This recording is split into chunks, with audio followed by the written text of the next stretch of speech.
So চায়নার trip আজকেই শেষ। এয়ারপোর্টে চলে আসছি ডিপার্চারের জন্য। ফ্লাই করব ব্যাংককের উদ্দেশ্যে ইনশাল্লাহ। সো কয়েকটা বিষয় শেয়ার করব আপনাদের সাথে সামারি হিসেবে। চায়না আসলে গুয়াংজু, স্পেশালি আমি গুয়াংজুতে ঘুরছি, অন্যান্য ডিস্ট্রিক্ট জানি না। তো গুয়াংজুর মানুষগুলো এত অসাম, আমাদের গ্রামের যে মানুষগুলো আছে না, একদম সহজ সরল এই প্রকৃতির। আপনি যে কোনো হেল্পের জন্য জিজ্ঞেস করেন, ওরা যদি না বুঝে হাসবে, হাইসা ওদের মোবাইল বের করবে, ট্রান্সলেট ইউজ করবে। এটা একদম নর্মাল একটা বিষয় ওদের জন্য। আর এদের আচরণগুলা, একটা শপে যান বা রাস্তায় কাউকে কিছু জিজ্ঞেস করেন, এত স্মাইলি ফেসে ওরা রেসপন্স করে, এরা অসাধারণ ছিল অভিজ্ঞতা। আমি আর কোথাও বলতে আর কোথাও এই ধরনের ফ্রেন্ডলি মন মানসিকতার মানুষ যে এত সিম্পল ওয়েতে ওরা রিপ্লাই করে আপনারা এত হাম্বলি, এটা আমি আর এক্সপিরিয়েন্স করিনি। এটা হচ্ছে এক। দ্বিতীয় কথা হচ্ছে ওয়েদারটা, গুয়াংজুর ওয়েদারটা আই থিঙ্ক মালয়েশিয়ার মতন। তবে মালয়েশিয়ার মতো হেভি বৃষ্টি হয় না, বৃষ্টিটা হঠাৎ করেই আসে, 5 মিনিট পরে আবার চলে যায়। সো রাস্তায় যারা থাকে প্রত্যেকের কাছে ছাতা থাকে, লোকাল যারা আছে। আমরা যেহেতু জানতাম না, এই হাঁটতেছি 5-10 মিনিট পরে দেখা যায় বৃষ্টি আসতেছে, গুড়ি গুড়ি বৃষ্টি, আবার চলে যাচ্ছে, আবার বৃষ্টি আসছে, এভাবেই চলতেছে। হোটেল বলবো, হোটেলটাও রিজনেবল ছিল, প্রাইসও রিজনেবল ছিল, সার্ভিস ভালো ছিল, সব মিলিয়ে খুব ভালো এক্সপিরিয়েন্স ছিল। যতটা জায়গায় ঘুরতে গেছি প্রত্যেকটা জায়গায় সেফ মনে হয়েছে।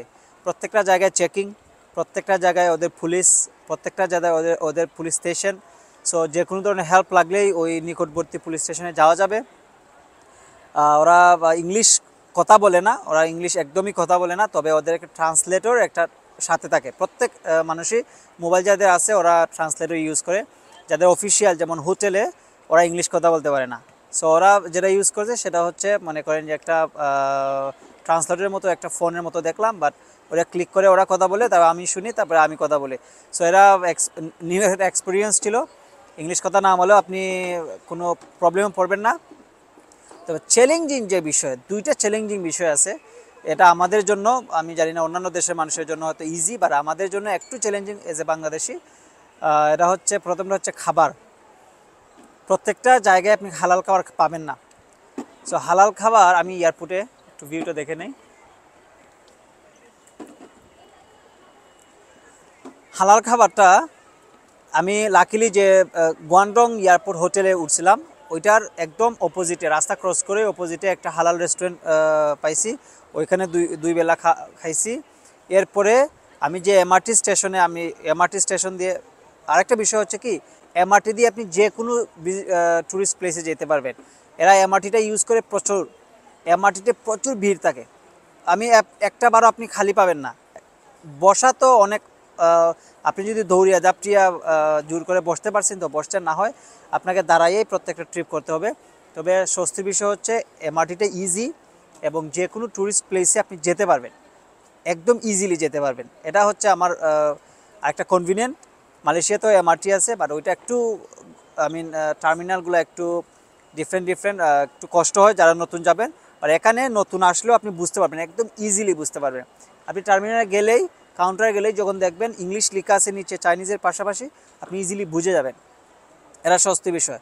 হালাল খাবারের কথা বলতেছিলাম, ওই যে আমি যে স্টেশনে, যদিও গুয়াংডং এয়ারপোর্ট হোটেলে আসেন, রেনহে মেট্রো স্টেশন যেটা আছে, ওই স্টেশনের পাশে একটা হালাল রেস্টুরেন্ট। ওরা খুব ফ্রেন্ডলি, আপনি যাবেন সালাম দিবে। ওইখানে বিফ, চিকেন আর এই সবজি, এই তিনটে, মাছ তো দেখি নাই। চাইনিজরা কি মাছ খায় না সেটা জানি না। সো মাছ দেখি নাই। আর আরেকটা চ্যালেঞ্জিং বিষয় হচ্ছে, সেটা হচ্ছে এখানে টিস্যু ইউজ হয় প্রচুর। সো টিস্যুটা নির্ভর, আপনি সব ওয়াশরুমে গেলেন বা ইয়েতে গেলেন, আপনি টিস্যুটা ইউজ করতে হবে প্রচুর আপনাকে।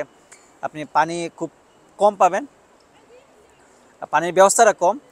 আর সব মিলিয়ে চায়নার এক্সপিরিয়েন্সটা দুর্দান্ত ছিল, অসাধারণ ছিল আমার। আমি যদি সুযোগ পাই আবার চায়না অন্যটা ডিস্ট্রিক্ট ঘুরতে আসবো অবশ্যই। আর বাংলাদেশ থেকে আমি রেকমেন্ড করবো, আপনারা যারা ঘুরতে আসতে চান, চায়নাতে গুয়াংজুতে আসেন। গুয়াংজুতে দেখার মতন অনেক জায়গা আছে, দেখে আসবেন। কই যাবেন, তবে আপনি সেফ ফিল করবেন। এরা আসলেই সেফ একটা ট্রিপ ছিল, সেফ একটা ইয়ে ছিল। And thank you very much. আসসালামু আলাইকুম।